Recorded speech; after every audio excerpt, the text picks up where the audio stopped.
नमस्ते दोस्तों, हमारे तरफ एक कहावत है, दोस्त लोग हमेशा कहते रहते हैं, अलख निरंजन बुढ़ारी में गंजन। जो बिहार के लोकल लोग हैं वो हर कोई समझते हैं कि बुढ़ारी में गंजन कैसे होने लगता है। जब आप सही समय पर सही फैसला नहीं करते हैं तो एक उम्र के पड़ाव पर आकर आपको दुर्गति झेलनी पड़ती है। कमोबेश कुछ यही हालत बिहार के मुख्यमंत्री नीतीश कुमार की हो रखी है। उम्र के जिस पड़ाव पर वो हैं, जहां से उन्हें एक ठोस फैसले लेने की जरूरत थी, जहां पर एक सम्मानित विदाई की उम्मीद की जा सकती थी, वहां पर वो अपने लिए गए फैसले से खुद के छवि को ही खराब करने पर लगे हुए हैं। जिस हिसाब से वो विधानसभा में गरजने लगते हैं, विधानसभा स्पीकर की मर्यादा को ही वो खंडित करने लगते हैं, और दूसरी तरफ जब वो पब्लिक प्लेस पे होते हैं वहां पर भी अब पत्रकारों पर चिल्लाने लगते हैं। और तीसरा वाकया जो आज हुआ है कि एक युवक, कहा जा रहा है कि मानसिक विक्षिप्त है लेकिन बेरोजगार भी बताया गया, कई तरह की बातें सामने आई हैं। वो बेरोजगार युवक गया है बख्तियारपुर में, सीएम नीतीश थे, निजी दौरे पर थे, वहां माल्यार्पण करने के लिए जैसे ही झुके थे, पीछे से वो घुसता है और पीठ पे एक मुक्का मार देता है। एक सम्मानित मुख्यमंत्री मुक्का खा जाते हैं एक युवक के द्वारा, और पूरी सुरक्षा व्यवस्था मुंह ताकते रह जाती है, फिर बाद में पकड़ा ही जाता है, लेकिन वो अपना काम कर चुका होता है। एक संदेश और गया, इससे थोड़ा सा ही पहले एक संदेश ये भी गया था कि वह उत्तर प्रदेश में सीएम योगी आदित्यनाथ के कार्यक्रम में, शपथ ग्रहण समारोह में जो था, शपथ ग्रहण समारोह में वहां पर जाते हैं और प्रधानमंत्री मोदी के पास ऐसे झुके जाते हैं। अब ये बताइए कि इस तरह से झुक जाना, जो कभी अपने आप को नरेंद्र मोदी के पैरेलल मानते थे या उन्हें फूटी आंख देखना नहीं चाहते थे, मिट्टी में मिल जाना चाहते थे, भाजपा में नहीं जाना चाहते थे, उनके 5 करोड़ लौटा देना चाहते थे, नरेंद्र मोदी द्वारा अगर हाथ उनका पकड़ के उठा दिया गया था तो उस पर वो नाराजगी खुलेआम व्यक्त करते फिरते थे, वैसे नीतीश कुमार उम्र के इस पड़ाव पर जहां पर उन्हें ढल जाना चाहिए वहां पर जबरदस्ती कुर्सी पकड़े हुए हैं। तो विपक्ष उन्हें कुर्सी कुमार कहता है। क्या यही कारण है कि उन्हें आज यह दिन देखना पड़ रहा है? सबसे बड़ा सवाल कि गाहे बगाहे बिहार में यह आवाज उठने लगी है कि बीच में ही मुख्यमंत्री नीतीश कुमार को इस्तीफा देना पड़ेगा और भाजपा अपना चेहरा देगी, सीएम फेस नित्यानंद राय हो सकते हैं। और आज जो खबर दिखी है कि विजय सिन्हा दिल्ली पहुंच गए, वहां पर वह पहले भूपेंद्र यादव से मुलाकात करते हैं और मीडिया उनसे पूछती है कि क्या स्थिति है, क्या जो विधानसभा में प्रकरण हुआ उस मामले पर भी आपने भूपेंद्र यादव से बात की है? उन्होंने कहा कि देखिए, किताब जो होता है वो रिश्ते की तरह होता है, और उसमें जो पन्ने कुछ खराब हो जाए तो उस पन्ने को फाड़ के फेंकिए, रिश्ते बचा लीजिए। एक संदेश था कि शायद वह बैलेंस करने की कोशिश में है, यह उनका जवाब था। लेकिन मुझे लगता है ये भूपेंद्र यादव की नसीहत के बाद इन्होंने यह फैसला लिया, लेकिन वहां से उनकी गाड़ी अभी भाजपा के राष्ट्रीय अध्यक्ष जेपी नड्डा के यहाँ मुड़ गई थी।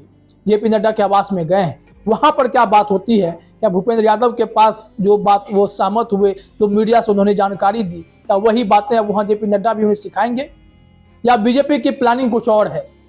सब्र के बाद एक्शन लेना है या एक्शन लेना है?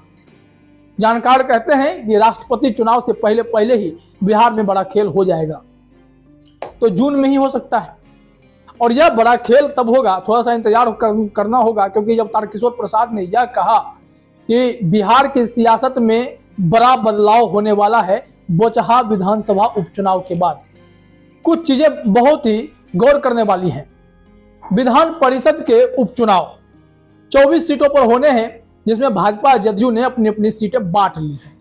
अब देखिए कि अगर जदयू कमजोर है तो हो सकता है कि नीतीश कुमार में जो लोग आस्था नहीं रखते हैं वह फिर से इस विधान परिषद के उम्मीदवार को हराने में जुट जाएंगे, क्योंकि ये कोई आम लोग तो होंगे नहीं, जनप्रतिनिधि ही होंगे।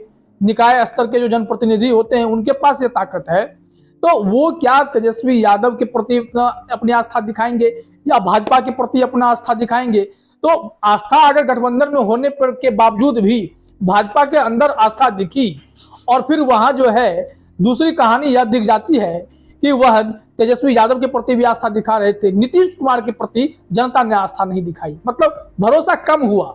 नतीजा यह हुआ कि नीतीश कुमार जो है बिहार में तीसरे नंबर की पार्टी बनकर के सामने आ गए, जिनका जो दुख नीतीश कुमार को भी था, उन्होंने भी यह कबूला कि चिराग पासवान की वजह से हमें नुकसान हो गया। हालांकि जनता ने उन्हें नुकसान किया था, यह बात समझना पड़ेगा। बदले में ललन सिंह, आरसीपी सिंह, संजय झा, तमाम लोगों ने चिराग पासवान से बदला लेने के लिए लोजपा को ही खंडित कर दिया। लोजपा टुकड़े टुकड़े हो गई। पशुपति पारस को भी पता है कि उनका कोई अपना जनाधार नहीं है, वो बस जब तक जो है मलाई खाना चाहते हैं खा सकते हैं, लेकिन आने वाले समय में उन्हें कुछ मिलने नहीं जा रहा है।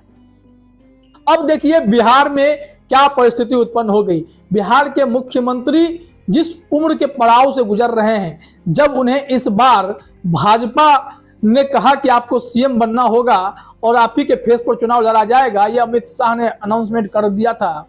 उसके बाद चुनाव जीत करके आए तो नीतीश कुमार को ही मुख्यमंत्री बनाया गया। उस वक्त मुख्यमंत्री नीतीश कुमार ने कहा था, मुझे माफ कर दीजिए, मैं सीएम नहीं बनूंगा, मेरी पार्टी कमजोर हो गई है। उन्हें ऐसा लग रहा था क्योंकि 2014 के लोकसभा चुनाव में भी जदयू को मात्र 2 सीटें मिली, तो फिर उस परिस्थिति में नीतीश कुमार ने सीएम पद छोड़ दिया था। जीतन राम मांझी को उन्होंने आगे कर दिया था। कमोबेश 2020 में भी यही चीज देखने को मिलने वाला था, लेकिन भाजपा ने सोच समझ के कहा, नीतीश जी दुर्गति करवाइए, मुख्यमंत्री बनिए, गंजन झेलिए, जब तक आपको हम पूरी तरीके से तोड़ मरोड़ के कमजोर नहीं कर देंगे, जब तक आपकी पार्टी की जो छवि है वो छवि को मिट्टी प्लेट नहीं कर देंगे, तब तक जो है आप मुख्यमंत्री बने रहिए। पूरी साजिश बीजेपी की है। भाजपा की साजिश के आगे नीतीश कुमार इस बार बेबस हो गए।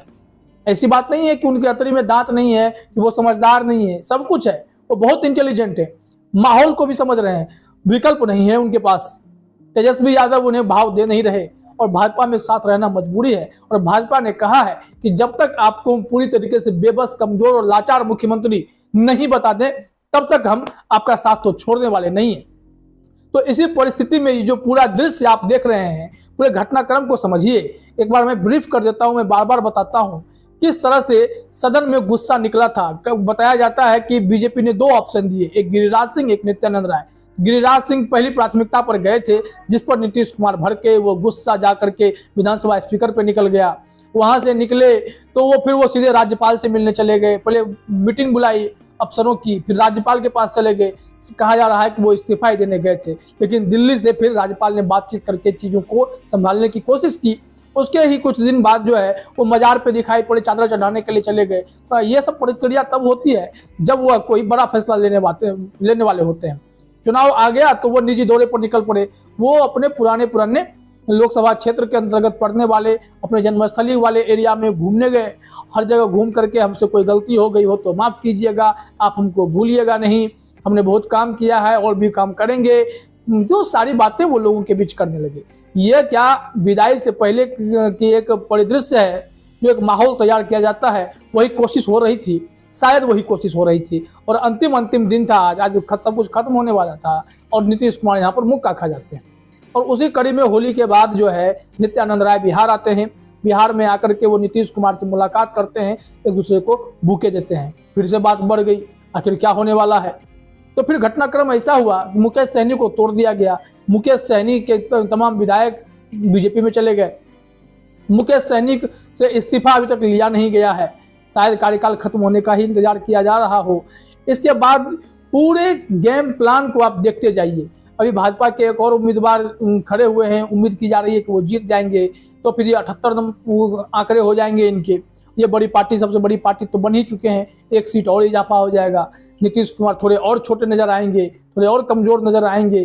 तो कमोबेश परिस्थिति यही उत्पन्न होगी कि नीतीश कुमार अपनी इच्छा से सत्ता की कमान जो है बीजेपी के हाथों में सौंप देंगे और फिर वहां से एक नया दृश्य बिहार में देखने को मिलेगा आप लोगों को। और तस्वीरें इतनी बदल जाएंगी कि भाजपा का मुख्यमंत्री दिल्ली से ऑपरेट होगा, जो वहां से संदेश होगा वही कहा जाएगा। लेकिन नीतीश कुमार के साथ बुढ़ापे में जो गंजन लिखा हुआ है, वो गंजन अब शुरू हो गया है। मतलब बीजेपी ने जो सोचा था कि नीतीश कुमार को हम इतना कमजोर कर देंगे कि वो हर जगह बेबस, लाचार नजर आएंगे, अब वह दृश्य खुल करके सामने आ गया है। तो देखना यह होगा कि नीतीश कुमार यह बोझ कब तक सहते हैं और बिहार की कमान वो अपने हाथों से बीजेपी को कब तक सौंप देते हैं। फिलहाल इस वीडियो में इतना ही। आपका बहुत बहुत धन्यवाद। और भी ऐसी खबरों के लिए हमारे चैनल को सब्सक्राइब कर लें। अगर आपको ये वीडियो पसंद आया हो तो इसे लाइक करें, शेयर करें। धन्यवाद।